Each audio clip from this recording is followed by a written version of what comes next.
Odunlade Adekola is a prominent Nigerian actor, film producer, and director known for his work in the Yoruba movie industry, Nollywood. He was born on December 31, 1978, in Abeokuta, Ogun State, Nigeria.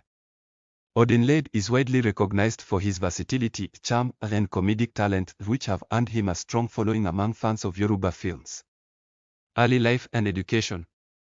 Odunlade Adekola grew up in Abeokuta, Ogun State, where he attended his primary and secondary schools. He later studied at the University of Lagos, where he graduated with a degree in education. His early interest in acting was fostered through local theater productions before he rose to prominence in the Nigerian film industry. Career. Odunlade Adekola began his acting career in the early 1990s, and his breakthrough came when he appeared in Yoruba films.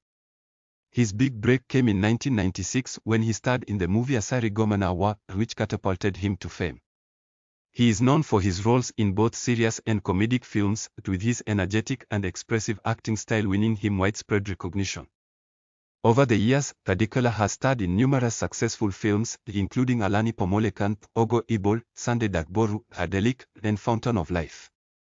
He has also produced and directed several films, contributing significantly to the growth of Yoruba cinema. His remarkable skill in combining drama with humor has made him one of the most sought-after actors in Nollywood. Achievements and awards. Adekola's work has earned him several awards and nominations, including the Best Actor in a Leading Role at the African Movie Academy Awards, AMA. His popularity and influence extend beyond the Nigerian film industry, as he has a large following across Africa and the diaspora. Personal life. Odunlade Adekola is married to Ruth Adekola, and the couple has children. Despite his fame, he is known for being relatively private about his personal life. Adekola's humility and hardworking nature have endeared